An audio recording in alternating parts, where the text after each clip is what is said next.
Marami rin pong deboto ang dumadalo sa misa sa Quiapo Church at naghihintay sa pagbabalik doon ng imahe ng Jesus Nazareno. Live mula sa Maynila, may unang balita si Bea Pinlac. Bea! Maris, good morning. Tuloy-tuloy nga ang pagdating ng mga deboto rito sa Minor Basilica and National Shrine of Jesus Nazareno. Mula yan kaninang madaling araw hanggang sa mga oras na ito para magsimba ngayong pista ng Poong Jesus Nazareno. Punong-puno ang Minor Basilica and National Shrine of Jesus Nazareno o Quiapo Church ng mga nananampalataya sa Poong Jesus Nazareno. Dinadagsa ang kada oras na misa rito. Ang mag-asawang si Ariel at Flor, unang taon pa lang na deboto. Bulag na mula pagkabata si Ariel, pero ang binhiraw ng kanyang pananampalataya sa Nazareno, malinaw. Pag talaga tinatak mo sa isip mo talagang may Panginoon talagang titibay ka. Walang imposible sa Kanya kung hihiling ka talaga. Bit-bit nila ang panalangin na hindi para sa kanila, kundi para sa kanilang 5 anak. Lalo na mga anak ko, mga nag-aaral, gusto kong ilapit kay Poong Nazareno yung kanilang kinabukasan. Natutuwa lang ako. First time na kasi dito.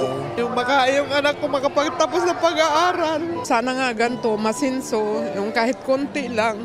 Walang antok, pagod o sakit na humadlang sa kagustuhan ng mga deboto na salubungin ang Poong Jesus Nazareno at mag-alay ng kanilang panalangin. Ang 73 anyos na si Antonio, nagdiriwang ng birthday niya tuwing pista ng Nazareno. Mahigit 40 taon na siyang deboto. Pero ni minsan, hindi raw nanghina ang loob niya na ipagpatuloy ang pagsisilbi sa Nazareno. Na-develop yung aking pagkatao nung magsilbi ako sa kanya. Dito nabuhay ko I'm from Bulacan, ang layo. Mahirap talaga, pero ibig sabihin kung gusto mo, may paraan. Ganun lang naman kasimple. Abot hanggang labas ng simbahan ang mga nagsimba sa Quiapo Church ngayong madaling araw.